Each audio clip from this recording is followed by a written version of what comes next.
은혜의 현장이라는 말씀의 제목으로 은혜 나누기를 원합니다. 선택이 중요합니다. 오늘 서울에 갈 것인가 부산에 갈 것인가에 따라서 그날 하루는 그렇게 결정되기 때문에 그렇습니다. 또 오늘 누구를 만날 것인가 그 만남에 따라서 그날 또한 그렇게 결정되는 것입니다. 제가 울산에 있을 때 아는 어떤 사람이 있었는데요. 이 사람은 자기 부인이 주님을 만나기 위해서 어디를 가요?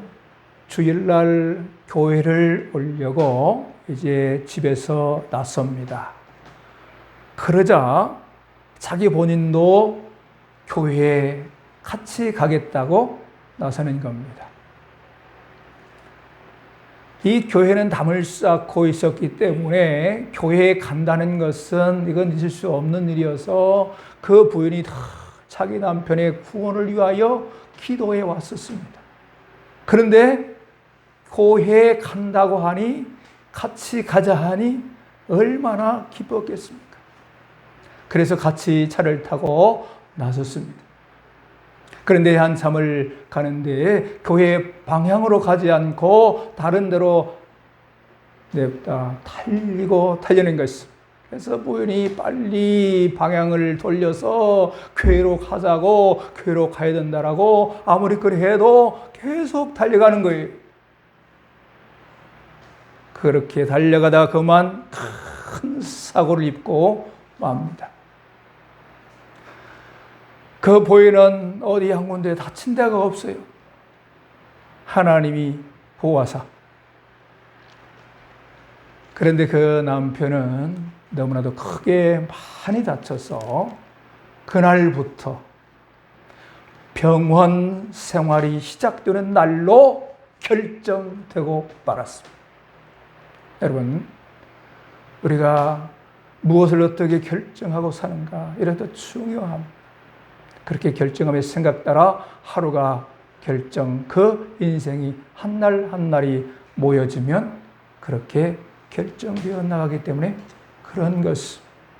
그래서 우리 성도인 우리의 삶에 있어 그날의 삶이 얼마나 중요한가. 그날을 잘 선택하고 또 시간을 잘 선택해야 하겠습니다. 특별히 내 영혼이 잘된 같이 범사가 잘되고 강건하려면 영적 선택을 잘 해야 하는 것입니다. 그래서 그 영적 선택을 잘 함을 통하여서 은혜의 현장을 이루게 해야 하는 것이죠. 그 은혜의 현장, 그럼 어떠한 선택을 통하여 이루어 갈 것인가? 그의 첫째는 내 생각 아닌 주님의 생각을 선택해야 한다 하는 것입니다. 여러분, 내 생각 내려놓고 주님 생각을 선택할 때에 은혜의 현장이 되는 것입니다. 오늘 본문 6절에 주님이 낫고자 하느냐 물으실 때 병든 자가 어떻게 대답합니까?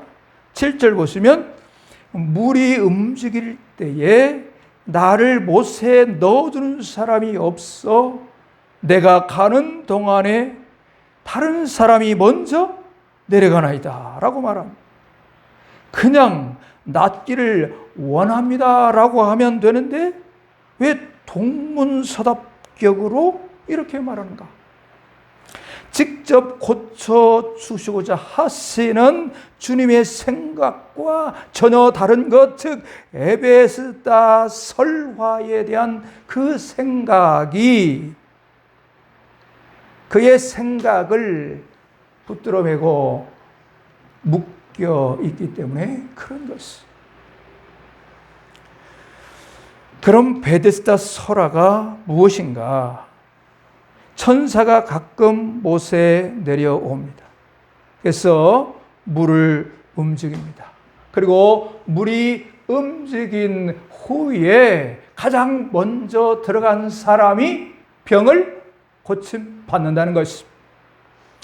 그 지역 사람들은 이 설화를 사실로 철저히 믿고 있었습니다. 그래서 성경에서도 사실처럼 묘사되어 있고, 이 38년 된 병자 역시 그의 생각이 그 설화에 철저히 묶여 있는 모습을 보여주고 있습니다.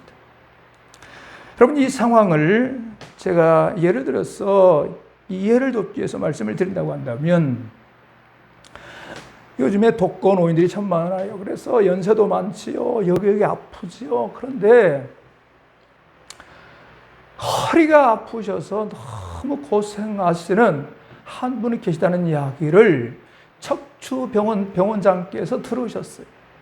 그래서 너무 불쌍한 생각이 들어서 그 할머니 찾아가 그렇게 얘기합니다. 할머니, 많이 아프시지요? 낫고 싶으시지요? 그러고 그 다음에 이어지는 말은, 우리 병원에 모시고 무료로 건강하게 치료해 드릴게요 라고 하는 말을 하려고 하는 찰나에 이 할머님 하시는 말씀이, 아니에요, 나는 그 병원 옆에 한약방에 가서 한원에 가서 침을 맞아 나아요. 그렇게 얘기하는 거예요. 여러분, 이 할머니의 생각은 38년 된 병자처럼 자기만의 생각에 묶여서 동문서답을 하는 것입니다. 그러면 도와주려는 성의가 무시됩니다. 그리고 그 병원장이나 되는 그 의사의 의술의 그 사실도 무시가 되었으니 의사 입장에서 은근히 화가 납니다. 그러면 아마도 이렇게 이야기할 수도 있을 것입니다.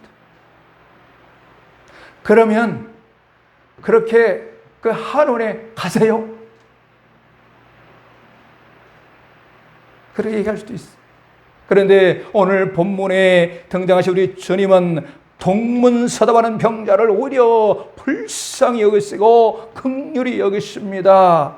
망각하신 그 은혜를 베푸셔서 즉시 고쳐 주십니다. 내 자리를 들고 걸어가라. 내 자리를 들고 걸어가라. 이렇게 즉시 응답의 고침도 있지만, 성경 다른 곳에 보시면 우리 주님이 치료의 약속은 받게 하세요. 그래서 치료하셨다고 약속은 주셨는데, 즉시 치료받는 것이 아니라 돌아가던 중에 고침받는 사례도 있습니다. 누가복음 17장 11절에서 19절에 그런 대목이 나와요. 그래서 제사장에게 이제 보여주는 그 성 가운데서 확인이 되게 하시는 그런 과정도, 그런 사례도 볼 수가 있는 것이. 우리가 병고침을 받기 위하여서 기도 많이 하죠. 그런데 즉시 고쳐주시기도 하지만 그렇지 않을 하나님의 섭리 역사심도 있다는 것이. 38년 된 병자가 철저히 자기 생각에 묶여 있었기 때문에 주님이 고쳐주시마 약속을 해 주셔도 실제 고침받는 시점이 만약 3일 후였다면 그 3일 동안은 철저히 은혜의 현장이 되지 못하고 여전히 고통의 현장, 그 모습 그대로였을 것이에요. 여러분, 이 대목에서 중요한 사실은 무엇입니까? 우리가 역시 연약합니다. 우리의 육신도 질고를 가지고 고통하며 때로는 고침받을 상황 가운데 있어요.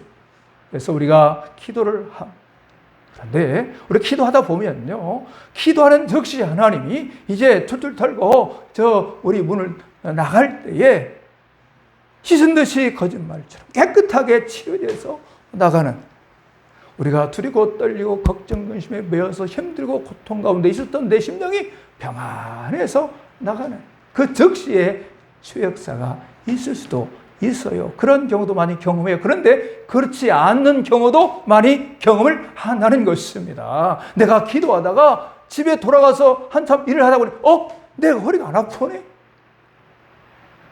내가 어디가 아팠는데 괜찮네? 내가 어떠한 삶의 현장 중에서 하나님이 치유의 시점에 그 역사가 일어날 경우가 있다는 말이에요. 아니 그것이 3일이 아니라 5일이 아니라 한 달이 아니라 1년 이후에 하나님이 그 치유 역사를 하시는 그 시점이 이루어질 수도 있다는 것이. 중요한 사실은요, 마가복음 11장 24절에 우리 주님이 이렇게 약속하고 계십니다. 기도하고 구한 것은 받은 줄로 믿으라. 그리하면 너희에게 그대로 되리라. 기도하고 구한 것은 받은 줄로 믿으라. 그리하면 너희에게 그대로 되리라. 우리가 병을 고침받기 위해서 기도합니다. 믿음으로 기도했다면 반드시 우리 주님 약속하십니다. 응답을 약속하셨습니다. 그러면 그 주님의 생각, 그 뜻, 그 말씀을 붙들며 기도한 자는 은혜 중에 은혜의 삶으로 시작이 되는 줄로 믿습니다. 할렐루야. 그래서 그 삶은, 그 사람은 믿음으로 기도한 그 현장, 그 시점 이후에 하나님의 은혜 현장이 시작되어서 은혜의 삶을 이루어가게 되는 것입니다. 여러분, 중요한 사실, 고침받은 그 시점이 주님의 생각대로 주님의 때에 이루어진다 하는 것이 결코 내가 생각하는 내 생각대로가 아닙니다. 내가 생각하는 내 때가 아닌 것입니다. 방법도 내 방법이 아닙니다. 주님의 방법으로 역사하시는 것입니다. 이 사실을 믿으시기 바랍니다. 여러분, 우리는 기도할 때 그래서 말씀을 붙들라고 말씀하시는 게 무슨 말씀인가? 오늘 딱 한 말씀을 제가 던져드리면 이 말씀을 제가 붙들라고 말씀드리는 것은 마가복음 11장 24절 말씀에 우리 주님이 약속하셨어요. 이 말씀 붙들고 우리가 기도하면 기도하는 그 현장부터 하나님의 은혜 현장이 시작될 줄로 믿습니다. 그래서 어떠한 생각이 들더라도 내 생각 붙잡지 말고 주님 생각 선택하시고 붙드시기를 축원합니다. 우리의 신앙생활이 이런 삶으로 나갈 때에 어떤 상황 여건 가운데서 우리는 은혜 현장으로 승리하게 되는 거예요.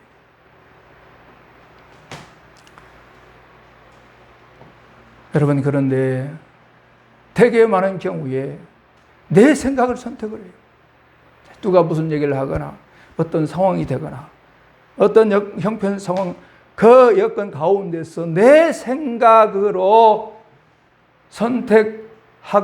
선택한 생각에 의하여 지배를 당하고 그렇게 살며 하나님의 은혜의 현장 가운데서 우리가 시험 들어 넘어지는 경우들 참 많습니다. 기도하면 하나님의 은혜 가운데 힘있게 능력있게 승리의 삶을 살아나가야 될 텐데 기도하면서도 그 기도에 힘이 없어요. 왜? 내 생각을 붙들기 때문에, 내 생각을 선택하고 그 생각에 지배를 당하기 때문에 그렇습니다. 여러분, 하나님 우리 주님 생각을 선택하시고 그 생각에 지배를 당하시기를 축복합니다. 그럴 때 바로 은혜의 현장이 이루어지는 것이. 엠마오로 가는 두 제자도 주님이 십자가 지심은 이 땅에 오셔서 계속적으로 약속하신 우리 인생의 죄 문제를 해결해 주시기 위한 놀라운 복음인데도 이 엠마오로 가던 두 제자도 자기 생각을 붙들다가 시험에 빠졌습니다. 우리 주님이 오신 목적이 무엇이라고 그들에게 누누이 말씀하시고 선포하셨습니까? 우리 인생의 죄의 문제를 해결하시기 위하여 오시겠다고 약속하시고 그들과 함께 하셨습니다. 그런데 주님이 십자가 지시자 그들이 시험 들어 넘어졌어요. 우리 주님은 세상적으로 인간적으로 로마의 속국에서 벗어나서 그 주님의 왕권으로 이스라엘이 회복되는 것이다.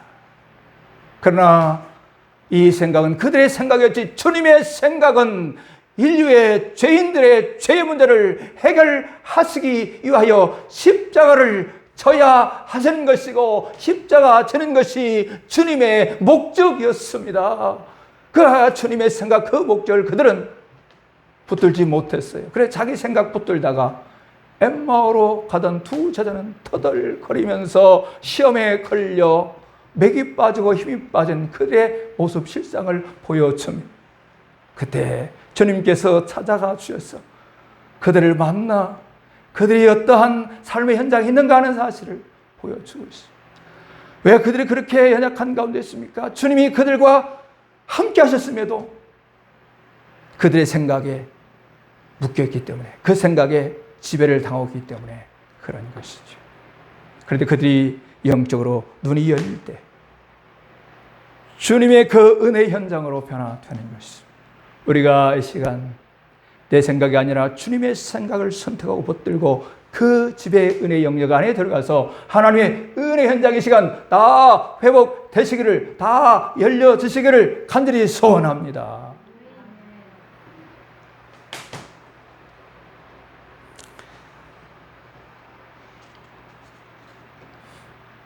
여러분, 우리가 살아가다 보면 여러 생각에 묶여서 주님의 생각은 온데 간데 없고, 주님은 나에게 은혜의 현장을 늘 함께 동행해 주시거니와 그렇게 역사하고 계시거니와 주님과 상관없는 내 생각에 의하여 살아가며 때로는 원망하고 불평하고 시험 들어 연약한 부족한, 오늘 주일인데 교회에 오는 것 자체도 힘든 연약한 그 실상의 모습이 있다고 한다면 이 시간에 주의 생각으로 선택이 변경 바뀌어지시기를 간절히 소원합니다. 대구에서 이상린, 양원석 우리 선생님 집사님 이곳에 오실 때 얼마나 힘이 드셨겠습니까? 그리고 또 기도하며 하나님의 도우심의 그 놀라운 은혜를 앙망하며 기도해 오건만 발걸음의 현장은 그렇지 아니한 우리 신화 교회 또 그 가정의 형편이 때로는 힘이 들 수도 있겠죠. 그러나 우리 주님의 생각을 붙드시면 하나님이 은혜 현장으로 몰고 가실 줄로 믿습니다. 축복합니다. 말씀을 준비하는데 그 생각이 문득 성령이 제 가슴을 치고 들어오면서 그렇구나. 그래서 우리 이면희 집사님 가정에 또 그 가문에 하나님의 은혜의 현장의 문이 활짝 열려주시는 하나님의 섭리 안에 믿음으로 기도하고 붙들면 반드시 하나님께서, 우리 주님께서 역사하여 주실 줄 믿습니다. 우리 모든 가정이 그래서 하나님께 찬양 영광 돌리고 그런 복된 우리 신학교의 가정을 다 되시기를 축복합니다. 여러분, 은혜 현장을 위해서 두 번째는 누구보다 먼저 주님을 만나야 한다는 것입니다. 주님을 만나고 주님과 함께하는 그곳이 은혜의 현장이 되기 때문에 그렇습니다. 오늘 본문에 등장하는 베데스다라는 단어가 자비의 집, 은혜의 집이라는 말입니다. 베데스다라는 뜻은 남을 깊이 사랑하고 가엾게 여기는 것입니다. 또 그렇게 여기어 혜택을, 은혜를 베푸는 것입니다. 그래서 베데스다라고 하는 그 말, 이 단어를 생각한다고 한다면 그 현장은 은혜의 현장이 되어야 합니다. 그런데 오늘 본문 자세히 보시면 본문에 설화로 등장하는 베데스다라고 하는 그 현장은 그 의미와 달리 상당한 모순을 가지고 있습니다.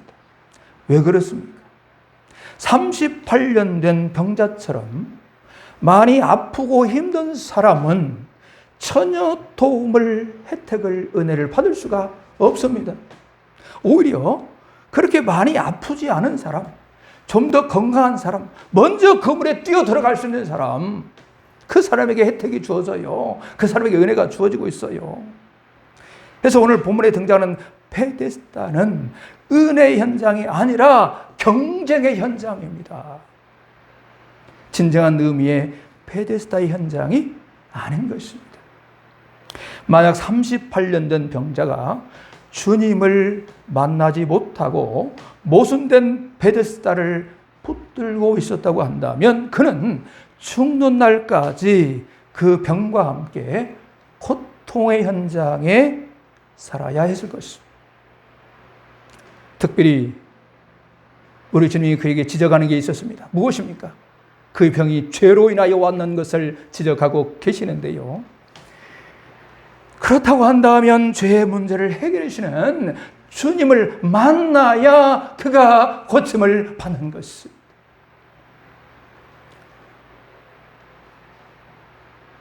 그가 주님을 드디어 만납니다.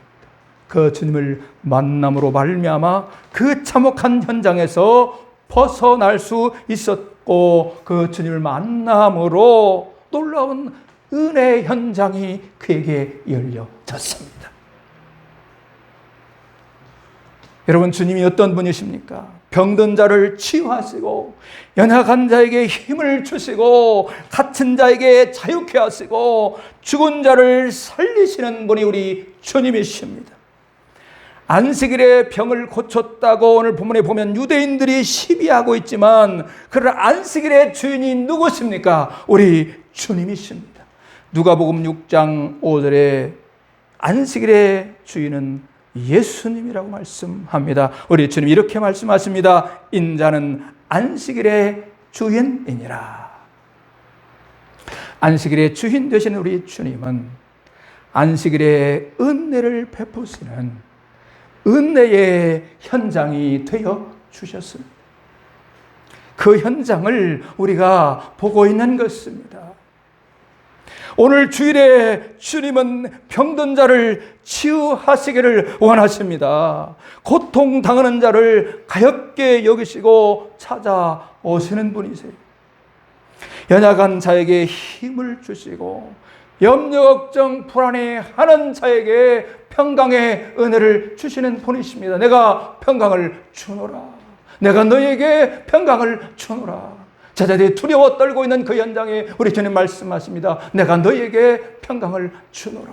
내가 주는 평강은 세상과 다른 하나님의 은혜의 평강, 그 평강을 주시는 것입니다. 이 시간 주님을 만나셔서 이 주님을 만나셔서 치유 회복의 은혜가 임하기를 소원합니다. 할렐루야. 우리가 일상생활 속에서도 말씀을 보고 기도하고 찬송하면서 그 누구보다도 주님을 먼저 만나시기를 바랍니다. 여러분, 의류업계의 전설이라고 하는 CEO와 한 분, 여성 CEO.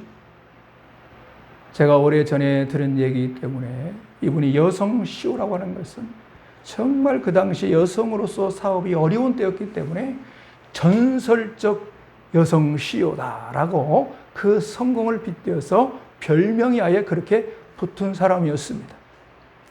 그런데 이분은 하루에 그 누구를 만나기 전에 가장 먼저 큐티를 통하여 하나님을 만난다라고 하는 그 간증을 제가 들었습니다.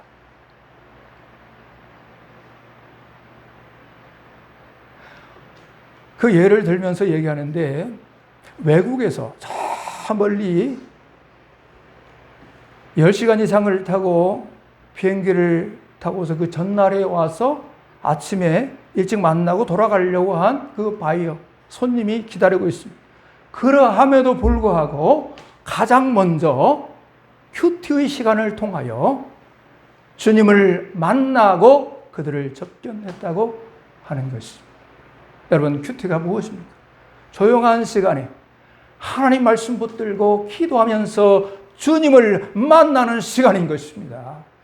여러분, 우리도 가장 먼저 그 누구보다도 하루의 시작 전에 주님을 만나는 이러한 시간 이루어가시기를 바랍니다. 그리하면 그 하루는 주님을 만나 주님과 함께하는 은혜의 현장 이루어질 줄로 믿습니다. 결정될 줄로 믿습니다. 할렐루야.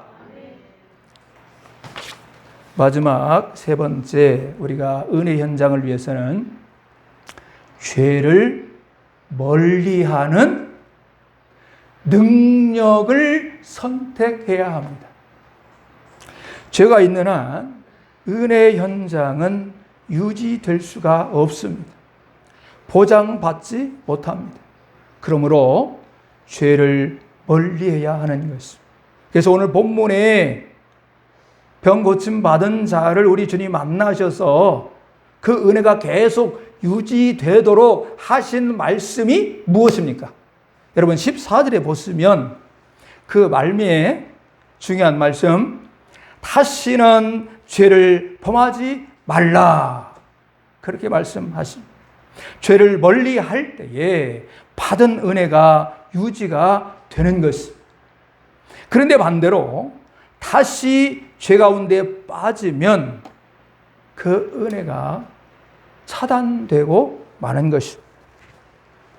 그래서 우리가 어떠한 말씀의 큰 은혜를 받았다가도 우리를 시기 질투하는 어둠의 것의 장난으로 누구의 말을 듣는다든지 어떠한 사건을 만난다든지 그래서 죄 가운데 빠지게 만드는 악한 것이 있습니다. 그러면 그 은혜가 싹 쏟아져 버려.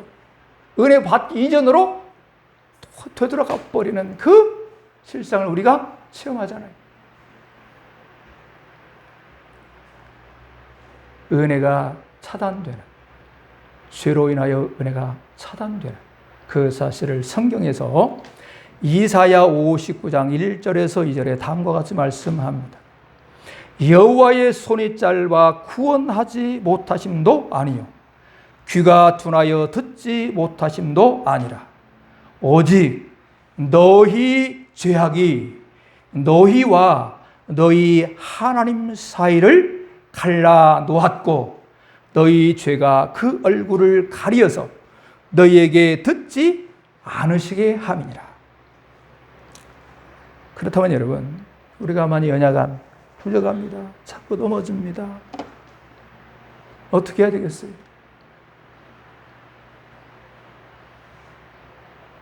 이러할 때는 또 우리 주님 우리에게 처방전을 내리셔서 은혜의 회복으로, 우리가 병들었을 때 고침받아 회복되도록, 우리가 건강이 다시금 원상 회복이 되도록 하듯 영적 건강의 회복의 처방전을 우리에게 내려주신 그게 무엇인가?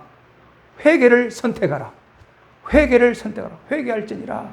회개를 우리가 다른 어떠한 것보다 회개를 먼저 선택해야 하는 것입니다. 우리가 은혜가 다운되고 은혜가 차단당해서 어려움을, 문제를, 여러 상황들을 만났을 때 우리가 우리 자신을 영적으로 분별하여서 먼저 회개함으로, 회개 현장으로 우리 은혜가 회복되면 그러한 모든 문제는, 어둠은 사라지는 것입니다.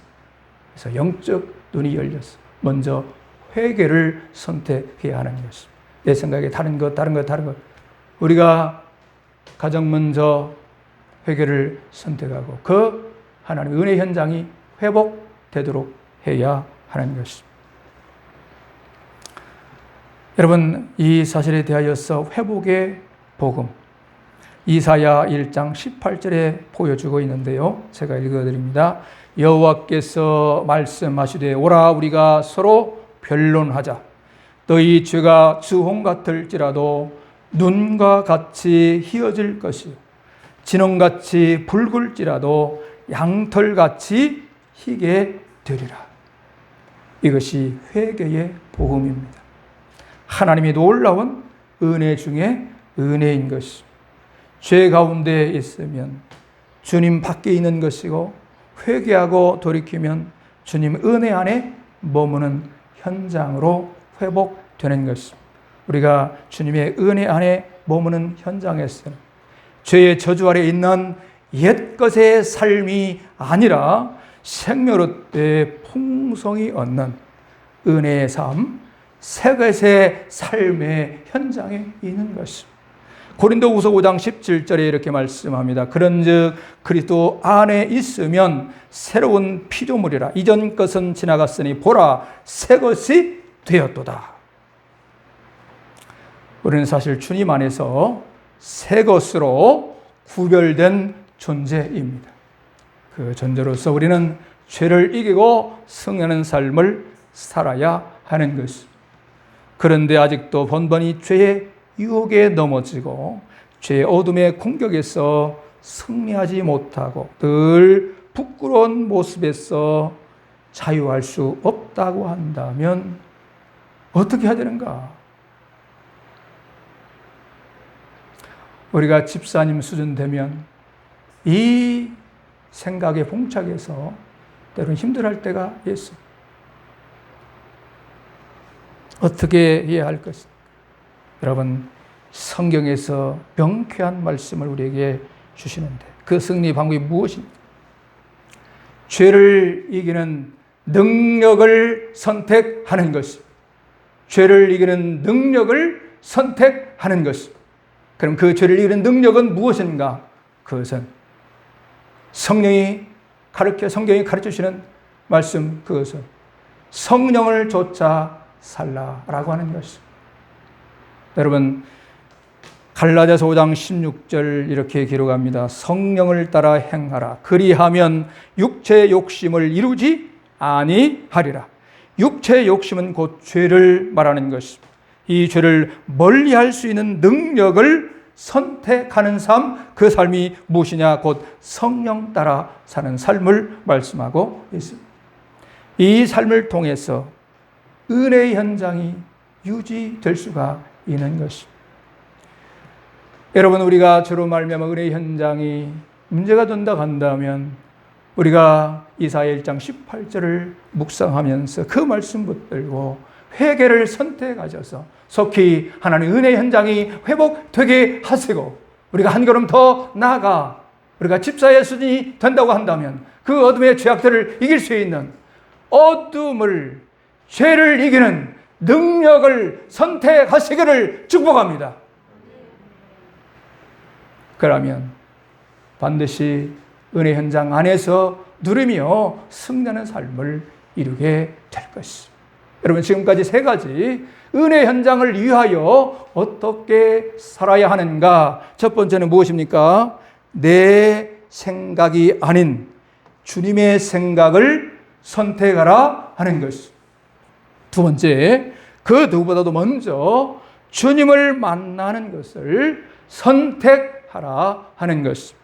세 번째, 죄를 이기는 능력을 선택하라 하는 것입니다. 여러분, 이런 삶을 통하여서 여러분의 가정에, 여러분의 삶의 현장에, 삶의 영역에, 우리의 자손들의 현장까지도, 우리가 기도하는 자손들의 현장까지도 하나님의 은혜 현장이 다 되시기를 주님의 이름으로 축원합니다. 기도하겠습니다. 할렐루야. 아버지,